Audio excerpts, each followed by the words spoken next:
So, how do we protect the things we value most? I mean, our money, our data, our entire digital lives. Today, we're going to unpack this huge question, but through a really simple story, a tale of two trusts. It's all about a village, and it's silver. Okay, so imagine this. You're living in a small, pretty successful community. Everybody's got some silver. It's their wealth, their savings. And the one big question on everyone's mind is, what's the absolute best way to keep it all safe? This one simple choice, it turns out, leads to two very, very different worlds. So the first idea that probably pops into everyone's head is, well, why don't we all just hand over our silver to one person or one party that we all trust? Sounds simple, right? It seems efficient, maybe even super secure. But what does a system that's built on that single idea actually look like? Right. So this first approach, let's call it the Great Silver Vault. It's a whole system built on one core idea. And that idea is central control. One place, one guardian, and one set of rules for everybody's treasure. The logic here is pretty straightforward. Everybody in the village pools their silver, and they stick it all in one single, heavily fortified vault. It's managed by, let's say, the most trusted person in town. This kind of centralization makes managing everything a breeze and, in theory, gives you top-tier security. And this system, it has a name. It's called centralized trust. It's basically any setup where you put all your faith and your stuff into the hands of one single entity. Think about it. It's like a traditional bank holding everyone's money, or a social media company holding all our data. It's all about concentrating that power and responsibility in one spot. But, and this is a huge but, when you concentrate everything in one place, you also create a massive risk, a really critical vulnerability that's just baked right into the design of the whole system. This is what's known as a single point of failure. It's a classic idea from engineering and system design. And what it means is, it doesn't matter how strong the rest of your system is. If you have one weak link and that link breaks, the whole thing just comes crashing down. So back in our village, you've got one vault. What if the lock gets broken? You've got one keeper. What if that person is compromised or, just makes a terrible mistake? The entire community's wealth hinges on that one single point. And the outcome?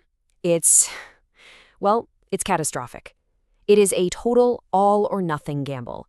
When that single point of failure gets hit, it's not just one person's silver that's gone. It's everyone's. The entire community's wealth, poof, vanished in an instant. Okay, but what if the villagers chose a totally different path? What if, instead of pooling all their trust into one basket, they distributed it? This leads us to a fascinating second model, where every single person basically becomes their own banker. This model has a completely different structure. First off, everyone is responsible for their own silver. Second, trust isn't placed in some big institution. It's built between individuals, based on their reputation, their good word. And third, any agreements are secured by contracts, signed with your own personal authority. And yep, you guessed it, this is our second key term, decentralized trust. So instead of one big central hub, you've got a whole network. Trust, responsibility, and control are all spread out among all the people in the system. No single person or entity holds all the keys to the kingdom.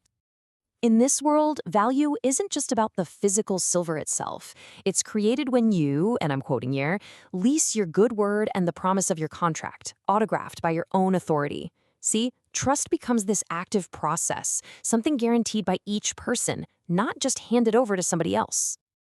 So there we have it, two fundamentally different systems, the Great Vault versus the community of safes.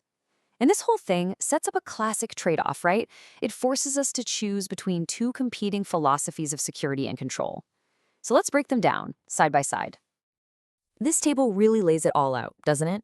In the centralized model, the Great Vault, control is simple. It's held by one party. But the risk, it's absolute, a single point of total failure. Now, in the decentralized model, you hold the control, which means the risk is distributed. If one person's safe gets compromised, the rest of the community's wealth is totally fine. And the source of value, it shifts from just having faith in one institution to relying on the reputation of many different individuals. So the crucial point here, what this all boils down to is this. The choice is between convenience and resilience. The Great Vault is super convenient. You just hand over your silver and you don't have to worry about it. Until you really have to worry about it. The community of safes is more work for each person, for sure, but it is incredibly resilient. It can withstand failures without the whole system collapsing. And that brings us right back to the final and most important question.